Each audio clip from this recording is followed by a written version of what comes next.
Hello, BookTube. I thought I'd make just a quick bits and pieces video. Didn't really fit in any other video, and I don't need any excuse to yak at you. I love yakking at you. I don't think this is going to be an 8-video day. I don't think so. But there are a few bits and pieces here that I wanted to just show you and also talk to you about, and also there's a call to action. There isn't really a call to action. The call to action bit is a reference to an actual call to action that I made on this channel a little while ago, and I repeated it. I have a venue now. I have a worthy end goal and a worthy end recipient for as many e-readers, old e-readers, as I can get to people who really need them and who will really appreciate them, especially when I load them with books. I made that call that if you have an e-reader, in other words, not a tablet, an e-reader with the e-ink screen that's just sitting there, some older e-reader that you don't use anymore, and you're never going to use it, you have a newer model, feel free to email me and maybe consider sending it to me because I have a worthy home for it. I mentioned that in a video and I was blown away by the response. I don't know why I was. I know the kind of people that I'm dealing with here, but I was blown away with the generosity of the response. And e-readers started arriving. I made the offer again. I made the call to action again just to double that. I wouldn't on my own sake, but I did for somebody else, for a bunch of somebody else's. So I made the call again, that if you have an old e-reader that still works, still holds a charge, feel free to get in touch with me about sending it to me. And also try to remember to send the charging brick and the cord, because I'm not always guaranteed to have that. I probably will, but I'm not always guaranteed, and I definitely won't have enough doubles to send out. If you have that, you should send it to include with the thing. And I have been loving the response that I've been getting. I've been getting so many responses to that. And I've been loving the stuff that's been coming in the mail. These things, these e-readers have long histories. How I wish they could tell their own stories. I've noticed two things. One is fairly inconsequential, and the other is more consequential. The inconsequential thing is that some of these things have been to the Somme and back. It has been an absolute, I'm not complaining, it has been an absolute joy to take out these war relics that think, not does it work, because I'm trusting that you're testing whether or not these things work. I don't want a device that doesn't work. Not whether or not it works. No, I take it out of the packaging. My thought is, what am I going to need to do to clean this, to clean this device, to make it look as close to new as possible? Nothing I can do with deep divots or scars, but what about dirt or grime? What can I do with that? That has been a challenge and a joy. So that's been the inconsequential part. The more consequential part is that a lot of you, well, not a lot, 5 so far, are unclear on the concept just a bit. And I can't fault you because you're being very generous. But in this particular call to action, I'm looking for e-readers, e-ink screens. So not an Amazon Fire is the main culprit so far. Not an Amazon Fire, but also not any other kind of little handheld size light emitting tablet. I'm not looking at, in this instance, for that. That won't do me any good. I'm not going to be sending that along. It's e-readers that are wanted here. So I wanted to clarify that because it's always a little odd. You know, it's a gesture of such generosity. And I will make it up to the people who've done that. But nevertheless, it's e-readers that I'm looking for here. There may come a time, that day may never come, when I may put out a call for your old tablets, full-size, fire-size, whatever. All those full-color tablets that you have and don't use anymore. There may come a time when I have a recipient for that. I don't at the moment. Nothing that easily gets the internet. An e-ink reader, an e-reader. So that's been wonderful. That was one of the bits that I wanted to mention. Also, there's another bit. This also came in the mail. One of you very kindly went to your local comic shop and got them to get you an issue of this. This is exactly why I wish I had a local comic shop, an LCS. Of course, there are shops that are relatively local, but I mean, you know what I mean. If you're a comics person, you know what I mean. Where you've developed a relationship with your comic shop. You know the owner or the person who's always behind the desk. You've maybe got a pull list. They know you're a regular customer and they're willing to do favors for you. I have had local comic shops like that, and it's wonderful. Absolutely wonderful. The last one that I had, there's a big industry magazine called Previews that comes out that looks at the next 4 or 5 months of stuff that's coming out, comic books, magazines, books, toys, everything. list them all, list their prices and whatnot. And there's actually a checklist. And the last time I had an LCS like this, the owner and I would just sit over the issue of previews, and I would say, well, I want this, I want that. This looks a little tough to get, but if you could put in an order for one, I will buy it. And he knew that I would. So it was wonderful. It removes the guesswork completely. One of you has such a shop, and you got them to get you Savage Sword of Conan #7. Now, I have heard from everybody in the world, from our foremost authority, Michael K. Vaughan, all the way down. I've heard from everybody in the world that this issue is terrific. You may remember, some of you who've been on this channel for more than a year would remember, that when this is Titan Books, this is their new relaunch of Conan. They're relaunching the comic book, Conan the Barbarian, and also the larger magazine, Savage Sword of Conan. And when they brought out issue #1, I was, you might say, not gentle. Issue #1 was an abomination, and not just because of how poorly it was done, poorly it was printed and drawn and whatnot, but because it was the full flower of the ideological capture that I've talked about in Marvel and DC comics. Conan the Barbarian is saved. His life is saved by a perky, take-charge girl boss who don't need no man, not once, not twice, not 3 times, but 4 times in that one issue alone. So I reviewed that issue rather savagely, and I also mentioned that I think this is a perfect indication that this company is just ideologically corrupt from top to bottom, and therefore you need not think about Savage Sword of Conan anymore until everyone connected with the company is fired and walked out of the building. And I've largely held to that opinion with both Conan the Barbarian and Savage Sword of Conan, as I have heard more and more reports from the provinces saying, no, these, I agreed with your takedown of issue #1, but these are getting much better. And a lot of the things you're complaining about aren't happening anymore. And I especially heard that about Savage Sword of Conan #7, which is actually written by Roy Thomas. The great, let's make sure Michael K. Vaughan is not within earshot, the greatest Conan writer of them all. It's written by Roy Thomas. With artwork by De La Torre, who is doing an incredibly, an uncannily accurate John Buscema. If you looked at that artwork, you would say it was by John Buscema, who's been dead in his grave for years.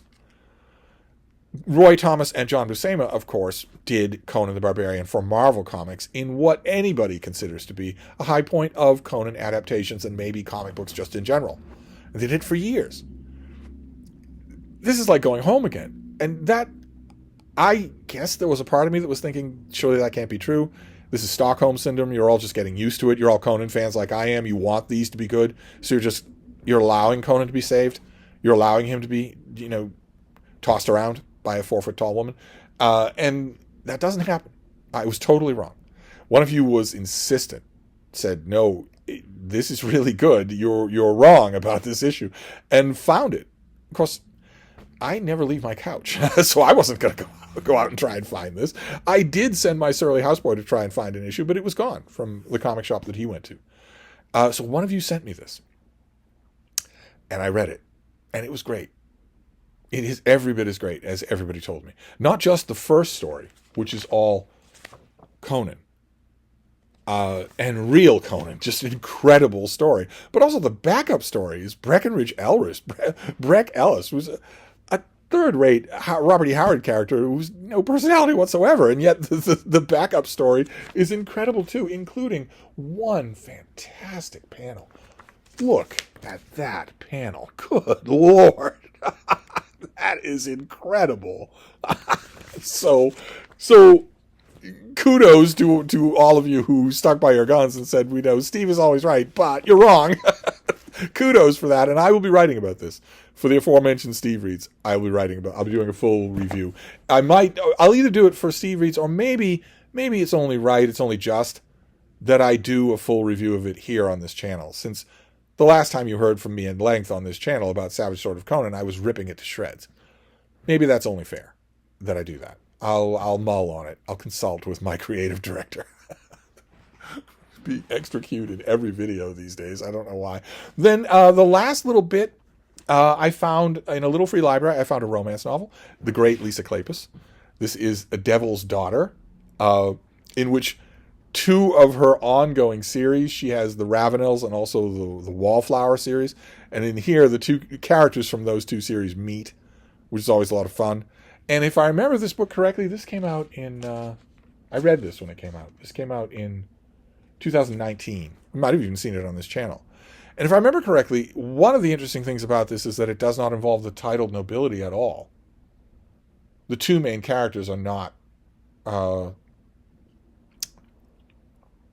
well, although beautiful young widow Phoebe, Lady Clare, has never met West Ravenel, she knows one thing for certain. He's a mean, rotten bully. Back in boarding school, he made her late husband's life a misery, and she'll never forgive him for it. But when Phoebe attends a family wedding, she encounters a dashing and impossibly charming stranger who sends a fire and ice jolt of attraction through her. And then he introduces himself as none other than West Ravenel. So these two worlds are colliding, the Ravenels and the Wallflowers. West is a man with a tarnished past. No apologies, no excuses. However, from the moment he meets Phoebe, West is consumed by irresistible desire. Not to mention the bitter awareness that a woman like her is far out of his reach. What West does not bargain on is that Phoebe is no straight-laced aristocratic lady. She's the daughter of a strong-willed wallflower who long ago eloped with Sebastian Lord St. Vincent, the most devilishly wicked rake in London. Okay, so she's a lady, but he is not. I seem to remember, maybe that's what I'm remembering, that he is not titled nobility. And of course, you can barely tell, but it's a Paul Marin cover. Can't fool me. I know those cheekbones anywhere. I know that jaw hinge anywhere. But you're barely getting anything. You're not getting the pecs, and you're not getting the face. But nevertheless, can't fool a connoisseur. And then finally, another thing. This was amazing. This was another little free library, the Bean and I. When it's not bitterly freezing, freakishly cold, we go out for walks.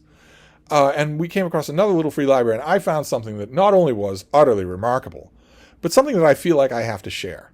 So I want to give this away. I want to send this to one of you. I found an absolutely perfect condition of the Penguin Classic Dryden translation of Virgil's Aeneid, which we just talked about on the Daily Penguin. This is in better shape than the one that I have. No markings on it, no stickers, no nothing. Somebody got this and put it in a little free library, and it can't have been there for more than a day. It's never been exposed to the elements, nor any other kind of abuse. This is the great Restoration poet, John Dryden, translating Virgil's great Roman epic, the Aeneid, in very Drydenian tones, in very Dryden-like ways. This has rhyming couplets and a sing-songy rhythm that would have revolted Virgil. But it is wonderful. It is habit-forming. I guarantee you that after you've read a single... it's a book. It's books, but they're basically chapters. After you read a single chapter of this epic, in Dryden's handling, you will be hearing things in his rhythm with end rhymes. You will be starting to end rhyme things yourself. It's magical. It is a great poet. It is a great English language poem on its own, regardless of its merits as a translation. I love it. Of course I do. Of course I mean, once upon a time, an old friend of mine found at the Strand bookstore a copy of Sir Walter Scott's biography of John Dryden. And he referred to it as the most Steve book possible. if the movie had existed at the time, he would have called it a Steve book Inception. But you could easily say that this is as well. It's basically if it involves John Dryden. You could easily call this the ultimate Steve book. And it's in perfect condition. So I want to send it to you. I want to make it a giveaway on this channel, which I never do. And for that, we need the 3 basic rules. Let's go over them one more time. Number 1, you have to know where you live. You have to be able to tell me your mailing address on the first try. Which might seem self-evident, but I send books out to people a lot, and I have for a long time, and a lot of people get their home addresses wrong. And then just blithely ask me to go to the post office and try again. So you have to know where you live. Where you live has to be in the lower 48. No Alaska, no Hawaii, and no other countries. America is the sworn enemy of every other country on Earth. So the lower 48, no Alaska, no Hawaii. There's going to be legislation passed through Congress anyway to make Alaska and Hawaii no longer states. So it's not going to matter in 5 years anyway. But I'm specifying now. And number 3, you have to want the book. Again, the lower 48 is maybe not self-evident, but that you know where you live and that you want what you're asking for would seem self-evident, but they aren't. They aren't at all. I've had many, many times people hear the offer of a giveaway of one kind or another on this channel and say, yeah, I might look at it. Yeah, I might take it. Thanks for the update. You have to want the book. Actually want the book. So you have to want the book. You have to know where I'm supposed to send it. No second guesses, no mistakes. And you have to live in the lower 48. And if you meet those criteria, let me know. I'd be happy to send this to you. I already have a copy of this. But what a find. You find something utterly remarkable like this in a little free library and you don't make the most of it. And in my case, the most of it is not only to save it, but to give it away, which one of my favorite things to do is to mail books to people. If you don't do that with a find like this, then, you know, the fates will work against you. So there you go. A whole bunch of bits and pieces here. Just a random miscellaneous video. The last video. No Daily Penguin. No Silmarillion. No top 10 list. No random 11 recommendations list. No nothing. This is not, repeat, not going to become an 8 video a day channel. It simply is not going to do that. However, as a sop, we may have some Steve streams in the future. I got awful gun shy with the last one. We were having a grand time with the last one. A bunch of people asking a bunch of interesting questions. And then the stream just stopped. And I have asked a whole bunch of people. I've yet to hear an explanation for why that was. It wasn't anything I did. I wasn't touching anything. It just stopped. I don't like that idea at all. I would hate to see that happen again. And it made me a little gun shy. But I think next week we'll try some Steve streams and see. I'll try one anyway. If I do another one, if I do 2 in a row and they both stop, then I know that something serious is wrong. One person suggested it was just length. That maybe my channel has been flagged somehow that I can't do a live stream of more than an hour. I don't know. We'll try it and see. We'll try it and see. Maybe. But anyway, I'm going to wrap this up. Let me know about the giveaway, and definitely keep the e-readers coming. You are all so nice. You are all so generous. Keep the e-readers coming. Any kind of e-reader. It can't be a tablet, but any kind of e-reader, even the bigger ones, the full iPad-sized ones. No one sent those yet, but even those are acceptable. They're a little bit tricky because they can cause jealousy. They look like more. They're not actually more, but they look like it. But the little ones, the little Kindles and Kobos and whatnot that you don't use anymore, definitely keep those coming. And let me know if you're interested in John Dryden's Aeneid. So I'll wrap this up for now, but I'll be back. Thank you, BookTube.